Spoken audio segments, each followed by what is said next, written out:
नाज़रीन, तबलीग किसी के बाप की जागीर नहीं, ये हुक्म इलाही है और हर मुसलमान पे फर्ज है। यहाँ कोई किसी को न ला सकता है न निकाल सकता है। ये अल्लाह की रजा है, जिसको चाहे अता करे, जिसको चाहे महरूम करे, किस किस दुख को रोए और किस किस वाक़े पर आहोजारी करें। हमारे यहाँ तो सच में आवे का आवा बिगड़ा हुआ है। यहाँ इस मुल्क में जो इज्जत की बुलंदी पर गया, उसे जिल्लत के गड़े की तरफ खींचा गया। हर मोहसिन को उसके एहसान का बदला उसकी जात पर कीचड़ उछाल कर दिया गया। मौलाना तारिक जमील ने जिस रोज इमरान खान के हक में बातें की थी, उसी रोज पता चल गया था कि आने वाले वक्तों में मौलाना साहब पर जमीन तंग कर दी जाएगी। मौलाना ने इमरान खान के बारे में जो कहा वो उनकी अपनी जाती राय थी, मगर उसके बाद यकीनी तौर पर उनसे तकाजा किया गया होगा कि वो नवाज शरीफ के हक में भी ऐसी ही बातें करें। मरियम नवाज को भी थपकी दें, मगर जब हस्बे जायका अंजाम नहीं मिला तो बेचारे मौलाना को भी सियासत की नजर कर दिया गया। मौलाना को तबलीगी जमात से निकाल कर तबलीगी जमात ने तस्लीम कर लिया कि वो भी एक सियासी जमात ही है कि जिसे चाहे जमात में रखे और जिसे चाहे बाहर कर दे। ये तो खुद कहते थे कि तबलीग करना हर किसी पे फर्ज है और ये हर मुसलमान का फर्ज है कि वो तबलीग करे, और अब खुद तस्लीम कर रहे हैं कि ये सिर्फ तबलीगी जमात का काम है, वो जिसको चाहे तबलीग करने दे, जिसे चाहे तबलीग करने से रोक दे। क्या तारिक जमील साहब किसी सियासी जमात के लिए सियासी जलसा कर रहे थे या वोट मांग रहे थे? जो इन्हें मौलाना की सियासत में दिलचस्पी नजर आ गई। तबलीगी जमात कोई सरकारी इदारा नहीं, तबलीग करना अल्लाह ताला का रास्ता है और अल्लाह ताला अपने रास्ते पर चलने वालों को 70 बार प्यार की नजर से देखता है, तो ही उसे अपने रास्ते पर निकलने की तौफीक अता करता है।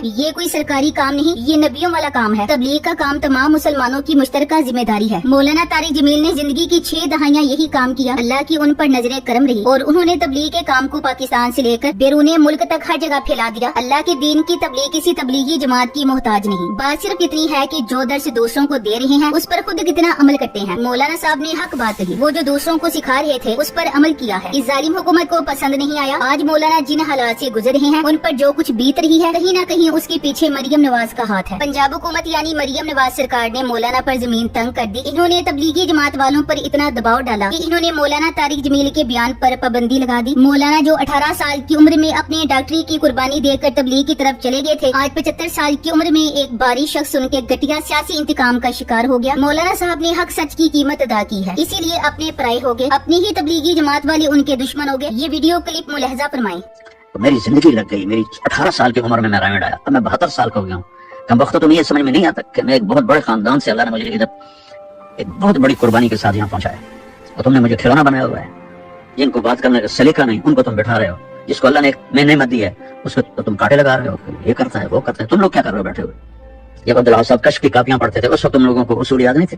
यूसुफ कुरैशी को तुम लोगों ने बनाया हुआ है, रावलपिंडी का फैसल वो तुम्हारे साथ का साथी है।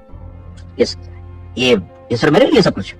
मैं तो जो करके एक तरफ होकर बैठ जाऊंगा, मकामी से रोजा लगाऊंगा, शब जुमा में जाऊंगा, गश्त करूंगा, कोई तबलीग तो नहीं छोड़ी मैंने मरते दम। तुम्हें शर्म दिला रहा हूँ और तुम्हारे साथियों को शर्म दिला रहा हूँ कि अल्लाह से डरो, अल्लाह से डरो, अल्लाह से डरो।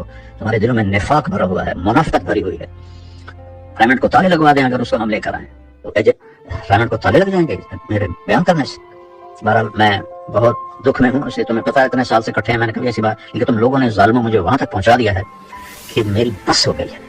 गवाल मंडी की नानी ने मौलाना तारिक जमील साहब की जिंदगी अजीरन बना दी है। इसके जाल बिछाने की वजह से मौलाना को तबलीगी जमात से निकाल दिया गया और इज्तिमात में खिताब पर पाबंदी आयद कर दी गई। मौलाना तारिक जमील का गुनाह ये है कि इसने इमरान खान को सच्चा लीडर कहा है। हक के रास्ते पर मुश्किलात तो लाजमी आएंगी। इस मुल्क में उलमाए हक पर जिंदगी हमेशा अजीरन कर दी जाती है, जबकि दरबारी मौलवी यहाँ फलते फूलते हैं। इस तरह के दिल तोड़ देने वाले हालात में तारिक जमील साहब की इज्जत में मजीद इजाफा हुआ है। गलत बात और दीन के खिलाफ बातों को प्रमोट करो और इस्लाम और दीन की बात करने वाले को तंग करो। पाकिस्तान के दुश्मनों की अव्वलीन तरजीहात में से एक है, मगर ये शैतान पहले भी हजारों बार नाकाम हो चुके हैं और एक बार फिर नाकाम होंगे। ताहरा तजम्मल और मौलाना समीउल हक का नाम तो आप लोगों ने सुना होगा। मौलाना समीउल हक नवाज शरीफ के दौर में सूदी माइशत के खिलाफ तहरीक चला रहे थे। तहरीक ने जोर पकड़ा तो एक औरत को नमदार किया गया और उसने कहा कि मौलाना का उनके साथ फिजिकल रिलेशन है और इसी वजह से तहरीक का जोर कम हुआ। उसी औरत का नाम ताहरा तजम्मल था और तहरीक खत्म होने के बाद ताहरा तजम्मल ने मौलाना से माफी मांगी, लेकिन तब जब तहरीक खत्म हो गई। हम मौलाना तारिक जमील को मुबारकबाद देते हैं कि वो इस किस्म की तोहमत से पाक है, क्योंकि मुस्लिम लीग नून की हुकूमत है और वो अपनी अना के लिए किस हद गिर सकते हैं ये सब जानते हैं। मौलाना तारिक जमील साहब लोगों के दिलों में बसते हैं, उनको किसी की जरूरत नहीं। वो जहाँ भी खड़े होंगे अल्लाह और उसके रसूल का दीन बयान करेंगे, लोग हमेशा उनको दिल के कानों से सुनते रहेंगे। मौलाना तारिक जमील को तबलीगी इज्तिमा से दूर करना सिर्फ इस बात का सबूत है कि हक और सच बोलना आज के दौर में सबसे बड़ा जुर्म बन चुका है। वो यजीदियत के नहीं हुसैनियत के दाई हैं और यही उनका कसूर है, लेकिन सच की आवाज ना कभी दब सकी है न दबेगी। मौलाना शायद वो वाहिद आलमे दीन थे जो इस पूरी यजीदियत पर बोले और बिल्कुल वाजे बोले। हर इंटरव्यू में सवाल हुआ और जवाब बिल्कुल वाजे दिया। ये इस नोयत के वाहिद आलम दीन है और ऐसे लोग कौम का सरमाया है, चाहे वो किसी भी तबके से ताल्लुक रखते हो। पाकिस्तान में कोई एक ऐसा इदारा नहीं, एक ऐसा शोबा नहीं, एक ऐसी दीनी जमात नहीं जो खुलकर यजीदियत के खिलाफ डट जाए और उनके नाजायज, गैर अखलाकी और गैर कानूनी हुक्म मानने से साफ इनकार कर दे। आले रसूल सल्लल्लाहु अलैहि व आलिहि वसल्लम ने कुर्बानी इसलिए नहीं दी थी कि बस ये एक कहानी के तौर पर दोहराई जाती रहे। इसका मकसद ये था कि रहती दुनिया तक जब भी इस तरह की यजीदियत का सामना हो तो मुकाबला कैसे करना है। बाकी उलमा को भी हक और सच्चाई का साथ देते हुए मौलाना तारिक जमील के साथ खड़ा होना चाहिए। अल्फाजो मानी में तफावत नहीं, लेकिन मुल्ला की अज़ा और मुजाहिद की अज़ा और परवाज है दोनों की इसी एक फिजा में। करगस का जहां और है, शाहीन का जहां और। बात अब सियासत की रही नहीं, अब तो नजरियात की जंग है। पाकिस्तान के क्याम के वक्त भी कुछ मौलवी साथ थे और कुछ ने मुखालिफत की थी। अब तो वैसे भी बोलना तलवार चलाने से ज्यादा मुश्किल है, सो बोल के लब आजाद है तेरे। पहली बात, तबलीग कोई ऐसा अमल नहीं जो जमात के लिए मुक्तिस हो। जमात भी ऐसी हो जिसमें कभी दखल कर लिया जाए या कभी निकाल दिया जाए। ये तो हर मुसलमान का काम है तबलीग करना है। हाँ, तरीके कार मुख्तलिफ हो सकता है। दूसरा, इज्तिमा में जाकर बयान करना भी लाजिम नहीं। अब तो सोशल मीडिया से पैगाम इज्तिमा से ज्यादा फैल जाता है। मौलाना साहब किसी तबलीगी जमात से कोई तनख्वाह नहीं लेते थे और इससे ये भी सबको मालूम हो गया कि तबलीगी जमात असल में किस एजेंडे पर काम करती रही है। सब जमातें एक एक करके एक्सपोज हो रही हैं और साबित हो रहा है कि ये सब इस हुकूमत की मजहबी विंग्स हैं। पहले JUI, TLP, JI और अब तबलीगी जमात। इन सब ने दीन के नाम पर इस कौम को बेवकूफ बनाया हुआ है। क्या सीधी हक और सच बात कहना और हक और सच का साथ देना तबलीगी जमात के मंशूर में शामिल नहीं है? हैरत की बात है। वैसे इमरान खान ने अल्हम्दुलिल्लाह अवाम को इतना शोर दिया है कि बात की तह तक पहुँच जाते हैं और पसे पर्दा कार फरमा अवामी और मंसूबों का इदराक रखते हैं। तबलीगी जमात के अपने उसूल हैं। प्यारे नबी की सुन्नत और अल्लाह की पैगाम को ये कैसे नजरअंदाज कर सकते हैं? यकीन नहीं आ रहा कि ये किस तरह इखलाकी पस्ती में गिर गए हैं। क्या मेरा रब और मेरे रसूल सिर्फ तबलीग का फरमाते हैं? हक को हक कहना क्या ये हुक्म नहीं? मजलूम के साथ खड़ा होना तबलीग करने से ज्यादा मुश्किल है। वैसे चलो मान लेते हैं कि मौलाना तारिक जमील साहब सोशल मीडिया पर आते हैं और किसी सियासी जमात से ताल्लुक रखते हैं, इसलिए उनका बयान नहीं होता। लेकिन फिर इसका क्या जवाब है कि मौलाना साद साहब ना तो सियासी हैं और ना ही सोशल मीडिया पर मौजूद हैं, तो उनका बयान क्यों नहीं होता? उन्हें रायवंड मरकज वालों ने क्यों बंद कर रखा है? दर हकीकत अब रायवंड मरकज एक सियासी मरकज बन चुका है। मशवरे से पहले मशवरा होता है और मशवरे के बाद भी मशवरा होता है। दारुल उलूम देवबंद का वाज़ेह फतवा है कि मस्तूरात की जमात के खिलाफ है। इसके बावजूद रायवंड मरकज वाले मस्तूरात की जमात निकालते हैं। ये लोग सिर्फ अपने मतलब के फतवे लेते हैं जिनके खिलाफ कार्रवाई करनी होती है। जो कुछ इन लोगों ने मौलाना तारिक जमील साहब के साथ किया है, इसकी सजा जरूर मिलेगी और वो सजा अल्लाह रब्बुल इज्जत देंगे। तबलीगी जमात को हर उस मेंबर से इख्तिलाफ है जो उनके तबलीगी निसाब से हटकर बात करे, चाहे वो कितना बड़ा आलिमी क्यों ना हो। मौलाना तारिक जमील साहब एक अलहदा तर्ज के आलिम होने के साथ साथ दौरे हाजिर के अजीम दाई हैं। उन्होंने रिवायती तबलीगी अंदाज को बदल दिया है, इसलिए हर मकतबा फिक्र का बाश और इंसान उनकी तकलीद करता है। मौलाना ने सबको एक प्लेटफॉर्म पर इकट्ठा कर दिया है। तबलीगी जमात को मौलाना का मशकूर होना चाहिए। एक वक्त था तबलीगी जमात पर मस्जिदों के दरवाजे बंद कर दिए जाते थे। आज तबलीगी जमात जी जगह खड़ी है। ये सब मौलाना की लोगों से मोहब्बत की वजह से मुमकिन है। मौलाना से पहले कौन इन तोतों की बात सुनता था जो कि तबलीगी निसाब का रट्टा रटाया सबक पढ़कर सुनाते थे? मौलाना का तबलीगी जमात से हटकर अपना एक मकाम है। तबलीग एक ऐसा काम है जिसमें सबके साथ यकसा सलूक किया जाता है ताकि सबके साथ दीन का काम करना आसान हो। वरना अगर एक की हिमायत तो दूसरों के खिलाफ हो जाए तो आधे से ज्यादा लोग तो तबलीग छोड़ देंगे, क्योंकि अल्लाह ने सब ज़हनों को यकसा पैदा नहीं किए। मौलाना साहब को सिर्फ इमरान खान, उसकी ईमानदारी, इस्लाम से मोहब्बत और आलमी दुनिया में कलमा हक कहना और सीरत तैयबा पर बात करना पसंद है, जो कि हर मुसलमान को होना भी चाहिए। बाकी इनकी PTI या किसी भी सियासी जमात से वाबस्तगी कभी न थी। थैंक्स।